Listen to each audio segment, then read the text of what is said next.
starting with the chapter number 9, that is crop production and its management.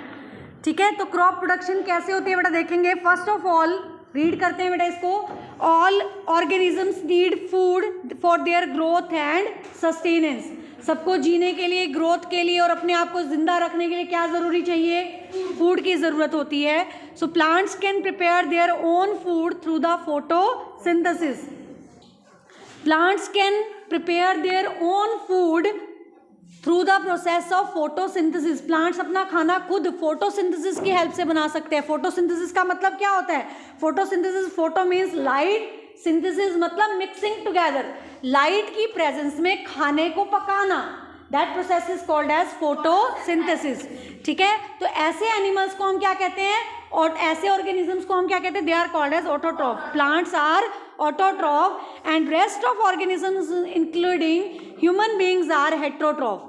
ठीक है, जितने भी एनिमल हैं, जितने भी ऑर्गेनिजम्स हैं जो खाना अपना खुद नहीं बना सकते, they comes under the category of heterotroph. उनको हम क्या बोलते हैं? Heterotroph. So they depend upon the other for taking their food. वो अपने खाने के लिए दूसरों पे डिपेंड करते हैं. किस पे डिपेंड रहते हैं? ये दूसरों पे डिपेंड रहते हैं.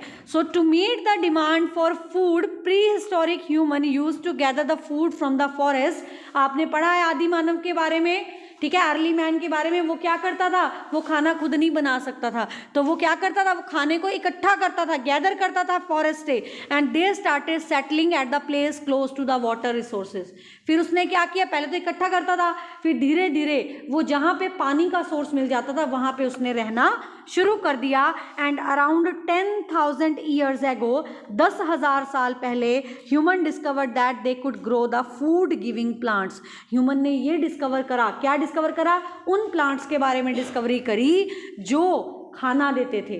खाना देने वाले प्लांट्स के बारे में डिस्कवरी करी. And this discovery change the human from food gatherer to food producer. इसके बाद इंसान क्या बन गया? फूड इकट्ठा करने वाले से फूड पैदा करने वाला बन गया. ठीक है बेटा, ठीक है. नेक्स्ट उसके बाद आता है this activity gradually became more and more systematic. ये एक्टिविटी जो खाना पकाने वाली थी ये और ज़्यादा अच्छे तरीके से होने लग गई. And practice of cultivation of the crop started. और धीरे धीरे जो फसलों की प्रैक्टिस थी, फसलों को पैदा करने की जो प्रैक्टिस थी वो शुरू हो गई. The cultivation of one type of plant on the large scale is called as crop production. Very important question. What is crop production? Crop production क्या होता है? Cultivation of one type of plant in the same field. एक field के अंदर एक जैसे plant को grow कराना, that is called as crop production. क्या बोलते हैं उसे हम? Crop production. ठीक है. The practice of cultivating land for growing crop is called as agriculture. Agriculture, culture का मतलब होता है ग्रो कराना. एग्री का मतलब क्रॉप को ग्रो कराने के लिए जब हम लैंड पे क्या करते हैं? प्रैक्टिस करते हैं, कल्टीवेट करते हैं. क्रॉप को ग्रो कराने की जो प्रैक्टिस है, that process is called as agriculture. क्या बोलते हैं उसे हम? एग्रीकल्चर. समझ आ रही है बात? ठीक है, तो what is agriculture and what is crop production. Next उसके बाद बेटा हमारे पास आता है at the same time the human also started domesticating animal for their food and other requirement. इसके साथ साथ एनिमल्स ने वहाँ पे जब अर्ली मैन था उसने फूड को ग्रो कराना शुरू किया. धीरे धीरे उसने एनिमल्स भी पालने शुरू कर दिए अपनी बाकी ज़रूरतों को पूरा करने के लिए. ठीक है, एनिमल से उसको क्या मिलता था? दूध मिलता था. ठीक है, कई एनिमल्स को वो खाते थे, तो एनिमल्स से उनको काफ़ी सारी चीज़ें मिलती थी, तो एनिमल्स को भी उन्होंने ग्रो कराना शुरू कर दिया. And agriculture now is not only growing food for the people and animals but also growing plants for other requirements like fibre. तो प्लांट्स को उसने सिर्फ खाने के लिए नहीं ग्रो कराया, बल्कि फाइबर के लिए, मेडिसिन के लिए, फ्लावर्स के लिए और ऑर्नामेंटल प्लांट. ऑर्नामेंटल मतलब जो सुंदर दिखते हैं, फ्लावर्स वाले प्लांट्स या दूसरे ऐसे प्लांट्स जो आपके घर को, आपके गार्डन को सुंदर दिखाते हैं, दोज प्लांट्स उसने ग्रो कराने शुरू कर दिए. नेक्स्ट आता है उसके बाद हमारे पास food from the plants. Food plant से हमें कैसे मिला? Over a period of time human population on earth has increased many fold. अभी अगर हम देखते हैं पुराने टाइम से अब तक हमारे इंडिया की पॉपुलेशन बहुत ज़्यादा इंक्रीज़ होती चली जा रही है. हर कंट्री की पॉपुलेशन इंक्रीज़ हो रही है, तो पॉपुलेशन बहुत ज़्यादा इंक्रीज़ हो चुकी है. And as a result the demand of food has also increased. और अगर पॉपुलेशन बढ़ेगी तो उनको खाना भी चाहिए. ठीक है, तो खाना खाने की ज़रूरत भी क्या हो गई है, इंक्रीज हो गई है। Over 80% of human diet is provided by seeds of less than a dozen plants species like wheat, rice, maize. पूरी दुनिया के अंदर जो खाना बेटा खाया जाता है ना, वो ज़्यादातर खाना जो खाया जाता है वो सीड्स से हमें मिलता है। 11 अलग अलग तरह के सीड्स हम जो खाते हैं, ठीक है, मोर देन आपके दे रखे लेस देन डजन, 10-11 टाइप के अलग अलग तरह के जो सीड्स हैं वो खाते हैं। जैसे गेहूं हो गया, ठीक है, चावल हो गया, या फिर मक्की हो गई, इनसे मिलने वाला जो अनाज है वो हम ज़्यादा खाते हैं अपने पेट को भरने के लिए। In order to maintain a steady supply of food farmers क्या करते हैं, सेवरल सिस्टमैटिक एक्टिविटीज़, कुछ सिस्टमैटिक एक्टिविटीज़ करते हैं spread over a period of time. ठीक है, क्या करते हैं फार्मर्स ने, क्या किया, प्रैक्टिसेस करी हैं, बहुत सारी एग्रीकल्चरल प्रैक्टिसेस करी हैं। तो फार्मर्स ने सेवरल सिस्टमैटिक एक्टिविटीज़ करी हैं जो पीरियड ऑफ टाइम से चलती चली आ रही हैं। उन सिस्टमैटिक एक्टिविटीज़ को करके क्रॉप को ग्रो कराया, and these activities are called as agricultural practices. इनको हम क्या बोलते हैं, ठीक है, एग्रीकल्चरल प्रैक्टिसेस। तो activities which are done to grow a crop on a field, एक फील्ड के ऊपर क्रॉप को ग्रो कराने के लिए जो सिस्टमैटिक प्रैक्टिसेस, सिस्टमैटिक एक्टिविटीज़ करी जाती हैं, such activities are called as agricultural practices. Do you know, देखिए बेटा, agriculture started about 10,000 years ago. Agriculture जो है, खेती बाड़ी जो शुरू की गई थी वो 10,000 साल पहले की गई थी। Both agriculture and domestication started in the fertile crescent in east Africa and in the middle east. तो सबसे पहले कहाँ शुरू करी गई थी, फर्टाइल क्रीसेंट इन ईस्ट अफ्रीका, ठीक है, पूर्वी अफ्रीका वाले जो, या मिडल ईस्ट टाइम पे पूर्वी अफ्रीका वाले देश थे, अफ्रीका का देश था जो, वहाँ पे सबसे पहले डोमेस्टिकेशन का मतलब होता है जानवरों का रख रखाव, पशु पालना, ठीक है। तो खेती बाड़ी के साथ साथ पशुपालन भी किया गया, ठीक है। Wheat and barley are some of the first crop, सबसे पहले जो फर्स्ट क्रॉप उगाई गई थी वो कौन सी थी, वीट और बार्ले थी, ठीक है। Human have also grown since time इम मेमोरियल, ठीक है। तो सबसे पहले जब से टाइम शुरुआत हुई, जब से मतलब हमें समझ हुई है इंसान को, तब से अगर देखा जाए तो गेहूं और जो आपकी बार्ले है, ये आपका बाजरा, ठीक है, तो ये सारी फसलें जो हैं वो उगाई गई हैं, ठीक है, तब से अब तक। नेक्स्ट आता है उसके बाद, what are agricultural practices. Agricultural practices क्या होती हैं, even since human started growing crops agricultural practices have undergone a lot of changes. जब से दुनिया में एग्रीकल्चरल प्रैक्टिसेस स्टार्ट हुई है, बहुत सारे चेंजेस आए हैं। This sector has become more organised. Agricultural practices are now carried out in the systematic and scientific manner. लेकिन आज जो हम एग्रीकल्चरल प्रैक्टिसेस कर रहे हैं वो साइंटिफिक तरीके से करते हैं। Farmers know that for the healthy growth and increase output crop require balance supply of water. आजकल फार्मर को पता है कि किस फसल को कितना पानी चाहिए, कितनी खाद चाहिए, कितना फर्टिलाइज़र चाहिए, और कैसे उसको हमने प्रोटेक्ट करके रखना है कीड़ों से, एनिमल से, कैसे हम उनको प्रोटेक्ट। तो सारा आज का जो फार्मर है वो साइंटिफिक खेती कर रहा है, ठीक है। पहले नहीं पता होता था, कुछ भी करते रहते थे, कुछ भी देते रहते थे, ठीक है। And against the disease and paste, और रख रखाव करना, बचाव करना पेस्ट से, सारा का सारा जो है यहाँ से हमने करना है। After harvesting proper storage of crop is also essential. अगर खेती अच्छी हो गई, फसल अच्छी मिल गई, उसके बाद उसको स्टोर करके किस तरीके से रखना है आज का फार्मर ये भी जानता है, और इसके बिना प्लांट्स जो है उसको आप नहीं कर सकते, ठीक है। तो यहाँ से बेटा आपने सबसे पहले जो इंपॉर्टेंट पार्ट है वो यहाँ से करना है। Different crops have different requirement for their proper growth. Her plant को ग्रो कराने के लिए, डिफरेंट क्रॉप्स को ग्रो कराने के लिए डिफरेंट रिक्वायरमेंट होती हैं। तो इसके बेसिस पे, सीजनल क्रॉप के बेसिस पे, क्रॉप्स को हम सीजन के बेसिस पे उगाते हैं। तो इस तरह से सीजन, किस सीजन में कौन सी क्रॉप उगानी चाहिए उसके बेसिस पे हम क्रॉप्स को दो कैटेगरी में डिवाइड करते हैं। एक होती है खरीफ क्रॉप, दूसरी होती है रबी क्रॉप, ठीक है। अंडरलाइन करेंगे, based upon the season in which they can grow the crops are categorised into kharif and rabi crop, ठीक है। इनको हम खरीफ और रबी क्रॉप में डिवाइड कर सकते हैं, ठीक है। Based on the category of the season the crops are divided into two categories, kharif crop and rabi crop. Kharif crop कौन सी होती हैं, जो आपकी जुलाई अगस्त में उगाई जाती हैं, जून जुलाई में जिनको उगाते हैं, और नवंबर में, अक्टूबर नवंबर में इनकी हार्वेस्टिंग कर लेते हैं, उनको बोलते हैं खरीफ, ठीक है। और अक्टूबर नवंबर में जो लगाते हैं और अप्रैल मई में जिनकी कटाई करते हैं उनको बोलते हैं रबी। अभी बताओ कौन सी क्रॉप ग्रो करा रहे हैं हम, सर्दी का मौसम है ना, तो कौन सी क्रॉप ग्रो करा रखी है हमने? रबी की। हमने कब लगाई थी? अक्टूबर नवंबर में। काटेंगे कब? अप्रैल मई में। कौन सी क्रॉप है ये? रबी की। कौन सी है? जो सर्दियों में उगाते हैं और गर्मी की शुरुआत में काटते हैं, उसको हम क्या बोलते हैं? रबी क्रॉप। और जो हम कब लगाते हैं? गर्मियों में लगाते हैं और सर्दी की शुरुआत में यानी रेनी सीजन में लगाते हैं, जून जुलाई में, ठीक है। और सर्दी की शुरुआत में अक्टूबर नवंबर में कटाई करते हैं, उसको हम क्या बोलते हैं? They are called as kharif crop. क्या बोलते हैं उन्हें हम? Kharif crop. Is it clear to all of you? ठीक है।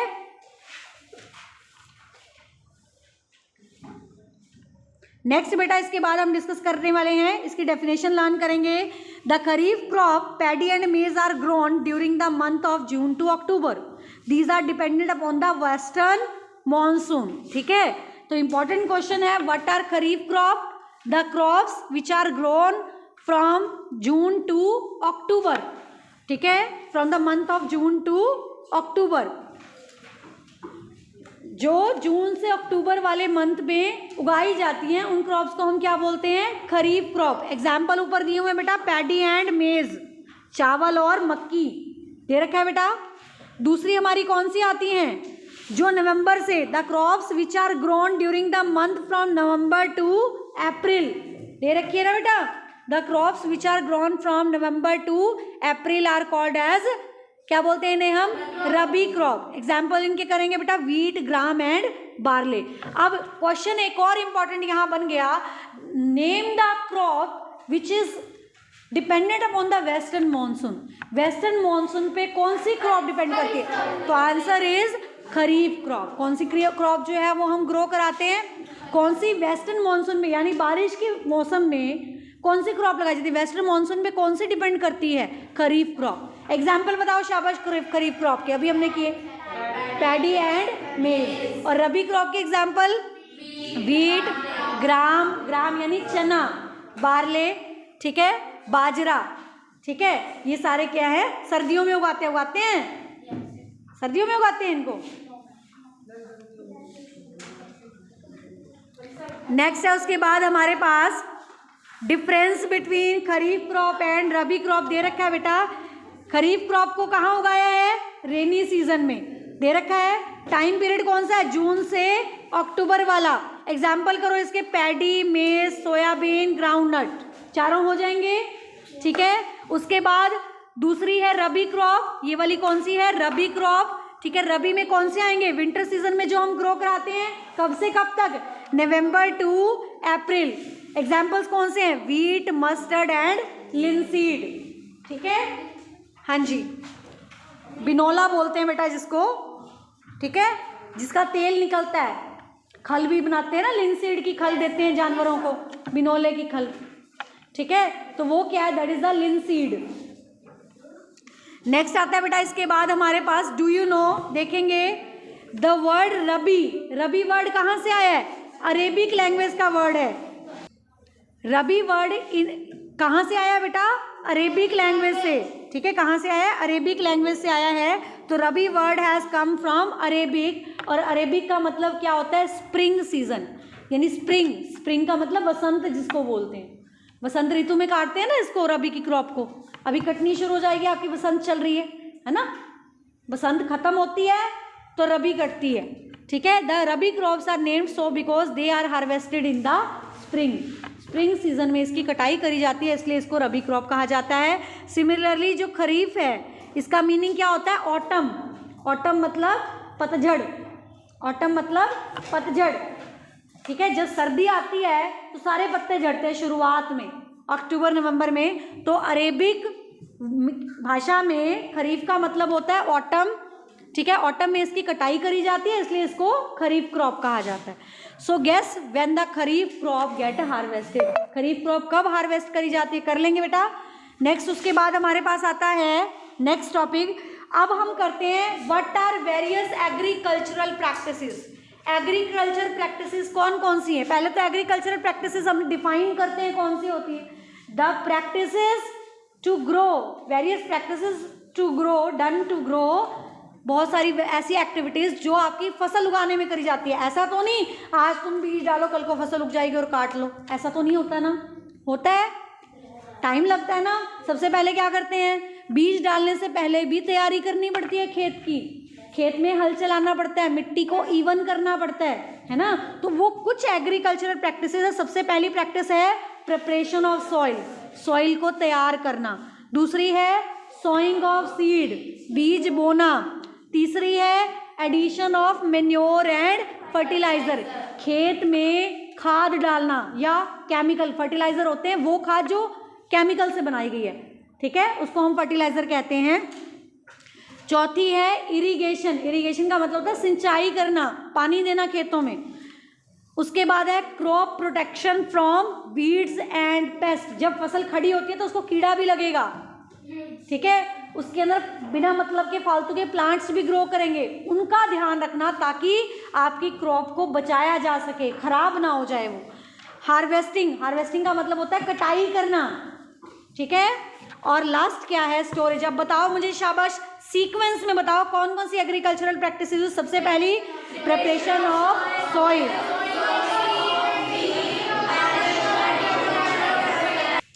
फर्स्ट हमारे पास आती है दैट इज द, कौन सी आती है बेटा, प्रिपरेशन ऑफ सॉइल। करें प्रिपरेशन ऑफ सॉइल। सबसे पहले we know that the plant grow in the soil, हमें पता है प्लांट कहाँ ग्रो करता है, मिट्टी में, ठीक है, तो मिट्टी को तो ध्यान रखना पड़ेगा ना, ठीक है। कैसे, plant not only anchor themselves in the soil but also get water and mineral from it. Plant सिर्फ जमीन में खड़ा ही नहीं होता, एंकर ही नहीं करता, अपने खड़े होने के लिए सहारा ही नहीं ढूंढता, बल्कि प्लांट को क्या क्या मिलेगा, क्या मिलेगा, वाटर और मिनरल। तो what is the role of soil, soil का क्या फायदा होता है, सॉइल क्या करता है, एंकर करने के लिए जगह देगा प्लांट को, दूसरा वाटर और मिनरल भी प्रोवाइड कराती है, ठीक है। So you have already learn that the soil is made up of small particle, 7th में आप पढ़ के आए हो कि सॉइल छोटे छोटे पार्टिकल से मिलके बनी हुई है, जिसमें क्या प्रेजेंट होते हैं, बहुत सारे मिनरल्स होते हैं, वाटर है, एयर है और कुछ डेड प्लांट्स और एनिमल्स भी प्रेजेंट होते हैं, ठीक है। The micro organism present in the soil decompose, micro organism जो सॉइल में प्रेजेंट होते हैं वो क्या कर देते हैं, डीकम्पोज कर देते हैं, गला सड़ा देते हैं, ठीक है। डीकम्पोज द डेड ऑर्गेनिज्म, जितने भी डेड डिकेइंग ऑर्गेनिज्म है, डेड प्लांट्स हैं, डेड एनिमल्स हैं, उन सबको क्या कर देंगे, मिट्टी में वापस डीकम्पोज कर देंगे, मिक्स कर देंगे and release the nutrient present in their bodies to the soil, और सॉइल के अंदर उन न्यूट्रिएंट को वापस रिलीज कर देते हैं, ठीक है बेटा।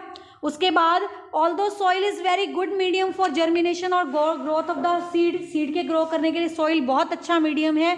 It has to be prepared for growing a crop, तो इसका मतलब इसको प्रिपेयर करना बहुत ज़रूरी है। और प्रिपरेशन ऑफ सॉइल में क्या आएगा, सबसे पहला जो मेथड प्रिपरेशन ऑफ सॉइल में सबसे पहले क्या किया जाता है, प्रिपरेशन ऑफ, अंडरलाइन करेंगे इसको, preparation of soil involve loosening and turning it, ठीक है। The loosening and turning of soil is called as ploughing और टिलिंग, ठीक है। एग्जाम में क्वेश्चन आता है बेटा, व्हाट इज प्लॉइंग, प्लॉइंग क्या होता है, हल चलाना, ठीक है, हल चलाना, या टिलिंग करना, टिलिंग मतलब सॉइल की परतों को बदलना, अदल बदल करना।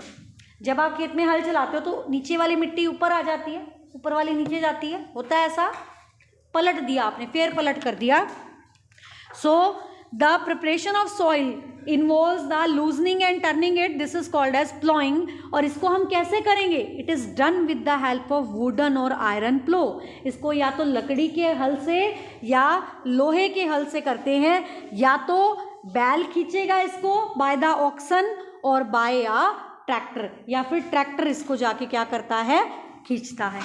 नेक्स्ट आता है प्लॉइंग हैज फॉलोइंग, देखो प्लॉइंग दिख रही है आपको पिक्चर में, दिख रही है शाबाश, प्लॉइंग किस किस को दिख रही है, पिक्चर में दिख रही है, एक तो बैल के पीछे हल लगा रखा है, दूसरे वाले में क्या लगा रखा है, दूसरे वाले में लेवलर लगाया हुआ है।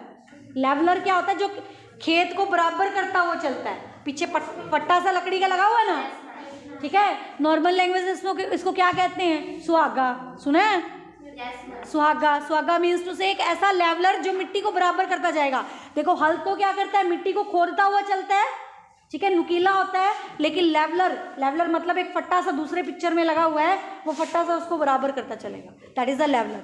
सो प्लॉइंग का फायदा क्या होता है, देखेंगे बेटा, ploughing it improves the air circulation, ये एयर की सर्कुलेशन बढ़ाएगा, यानी मिट्टी जब आपने प्लो की हेल्प से खुदाई करी है जो, उससे अंदर की मिट्टी बाहर आई है यानी एयर अंदर चली गई, तो एयर सर्कुलेशन करेगा। एयर की क्या ज़रूरत है मिट्टी में? अब जिस मिट्टी में प्लांट्स ने रहना है वो प्लांट्स वहाँ पे तभी तो सांस ले पाएंगे ताकि रूट्स प्लांट की क्या कर सकें, ईजिली रिस्पायर कर सकें। तो what are the advantages of ploughing, important है। व्हाट इज प्लॉइंग, डेफिनेशन हम कर चुके हैं। व्हाट आर इट्स एडवांटेजेस, इसके फायदे क्या हैं? प्लॉइंग का पहला फायदा, it improve the air circulation so that the roots can respire easily, ताकि ज़मीन में जो जड़ें हैं वो आसानी से सांस ले सकें। दूसरा, roots can penetrate deeper into the soil, roots जो हैं वो काफ़ी नीचे तक जा सकें, जगह मिल जाएगी ना। जब सॉइल लूज हो गई, एक पत्थर बनी पड़ी है सॉइल, अंदर रूट को जाने में दिक्कत आएगी, एक लूज है, आसानी से रूट्स नीचे की तरफ ग्रो करके चली जाएगी। So roots can penetrate deeper into the soil, this enable them to hold the plant firmly, इसकी वजह से प्लांट जो है वो सही तरीके से खड़ा हो सकता है उसके अंदर। तीसरा, ploughing enhance the water retaining capacity of the soil, ploughing से क्या फ़ायदा होता है? इसमें पानी को रिटेन करने की, पानी को सोखने की कैपेसिटी ज़्यादा बढ़ जाती है प्लॉइंग से मिट्टी के अंदर। लास्ट, प्लॉइंग अपरूट, जब आप प्लो चलाते हैं, जब हल चलाया जाता है खेत में तो क्या होता है? इट अपरूट, अपरूट मतलब रिमूव कर देता है किसको? वीड्स को। वीड्स क्या होती है? फालतू के प्लांट्स, फालतू के प्लांट्स को ये क्या करता है? रिमूव कर देता है। It also aids in the growth of the microbes, ये माइक्रो ऑर्गेनिज्म की ग्रोथ को भी बढ़ाता है। क्लियर बेटा, समझ आ रहा है सबको? Next, a plough field has big pieces, जब एक प्लॉइंग कर दी जाती है उसमें कुछ बड़े बड़े मिट्टी के दलियां से होती है, मिट्टी के बड़े बड़े क्रम्स होते हैं, ठीक है, सॉइल के, these are called as crumbs. So what are crumbs, important है, व्हाट आर क्रम्स?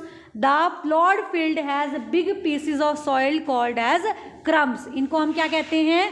क्रम्स, ठीक है। और क्रम्स को हम कैसे तोड़ेंगे, कैसे टूटेंगे? With the help of wooden plank, wooden plank की हेल्प से। उसके बाद यूज़ किया जाता है leveller, leveller, the field is then levelled for sowing and irrigation purposes by using a leveller. Leveller मैंने आपको दिखाया था पिक्चर में, कहाँ था लेवलर, ठीक है, पहले वाली पिक्चर में तो देखो क्या है, यहाँ पे तो फ्लो लगा हुआ है, ठीक है, यहाँ क्या है? लेवलर, लेवलर मतलब जो बराबर करता हुआ जा रहा है।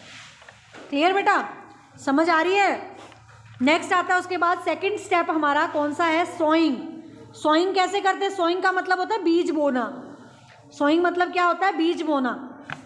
Planting of seed in the soil is called as sowing, बीज को मिट्टी में बोना उसको क्या बोलते हैं? सोइंग करना। कैसे करेंगे? इसको हमेशा प्लॉइंग के बाद किया जाता है। And these are there are many ways of sowing. कौन कौन से मेथड हैं सोइंग के? सबसे पहला method, seeds can be scattered in the field manually, this is called as broadcasting. Very important, what is broadcasting? Broadcasting क्या होता है बेटा? जब मिट्टी के अंदर हम, आपने देखा ना खेत में कोई इंसान होता है खड़ा होकर आराम से ऐसे ऐसे बीज फेंक रहा है, देखा खेत में ऐसे ऐसे फेंक रहा है। जब हाथ से हम खेतों में बीज फेंक रहे हैं तो हाथ से फेंकने वाला जो बीज वाली प्रोसेस होती है that is called as broadcasting, ठीक है। When the seeds are scattered manually by hand, जब हाथ से करी जाती है तो उसको हम क्या बोलते हैं? तो उसको हम क्या कहते हैं? ब्रॉडकास्टिंग। क्या बोलेंगे उसे? ब्रॉडकास्टिंग। दूसरा आता है special implement used as seed drill. दूसरा होता है सीड ड्रिल, एक कॉनिकल से शेप का स्ट्रक्चर होता है बेटा, ऐसा कुछ कॉनिकल सा, ये पीछे लगा देते हैं ट्रैक्टर के और उसके बीच में बीज अपने आप गिरता चला जाता है और इसमें से गिरता है, बराबर बराबर गिरता है। It is use, it consist of funnel, funnel जैसा स्ट्रक्चर होता है, opening into the long pipe, जिसके नीचे एक पाइप लगी होती है जो मिट्टी में खुदाई भी करती चली जाती है और बीज भी बोती चली जाती है, ठीक है। And it is also attach at the back of the plough, इसको हल के नीचे जोड़ा जाता है। And seeds are dropped into the funnel, funnel में सीड को फेंका जाता है ताकि बराबर बराबर सीड जाए। And seed get planted into the furrow made by the moving plough, यहाँ से खेत में खुदाई होती चली जाएगी और ये सीड ऊपर से नीचे गिरते चले जाएंगे। फरो का मतलब होता है बेटा, ठीक है, निशान सा जो बंदा चला जा रहा है, जैसे जैसे वो खुदाई करेगी वैसे वैसे ये होता चला जाएगा। नेक्स्ट है in some crop like paddy, tomato and chilli the seeds are sown. Paddy, tomato और चिली के अंदर सीड्स जो हैं वो स्मॉल पॉट्स में उगाए जाते हैं जिनको हम नर्सरी कहते हैं, ठीक है, जिनको हम क्या कहते हैं? नर्सरी, ठीक है। फिर जब सीडलिंग, छोटे छोटे प्लांट बन जाते हैं, सीडलिंग मतलब स्मॉल प्लांट्स, इनको अलग से हटा देते हैं और इनको फिर से नई जगह पे ग्रो कराते हैं, and this is called as transplantation. क्या बोलते हैं इसे हम? ट्रांसप्लांटेशन। एक जगह से दूसरी जगह लगाना, this is called as transplantation. और फायदा क्या है? इंपॉर्टेंट क्वेश्चन है ये, एग्जाम में बहुत बार आया हुआ है। What is transplantation? ट्रांसप्लांटेशन क्या होती है और इसके एडवांटेजेस क्या हैं? एडवांटेजेस, फायदे क्या हैं इसके? सबसे पहला, it enable the farmer to select the cultivate only healthy plant. आप नर्सरी में से हेल्दी प्लांट्स को आसानी से चूज कर सकते हो। दूसरा में क्या होता है? बराबर डिस्टेंस पे आप उसको लगा सकते हो। The paddy seedling can be grown at the appropriate distance, ताकि सनलाइट उसको प्रॉपर मिले, वाटर प्रॉपर मिले और न्यूट्रिएंट प्रॉपर मिले उनको, ठीक है, सारी, ताकि बराबर सारी चीज़ें मिले। तो ट्रांसप्लांटेशन के ये सारे बेनिफिट्स हैं, ठीक है। आज हम करेंगे इतना ही।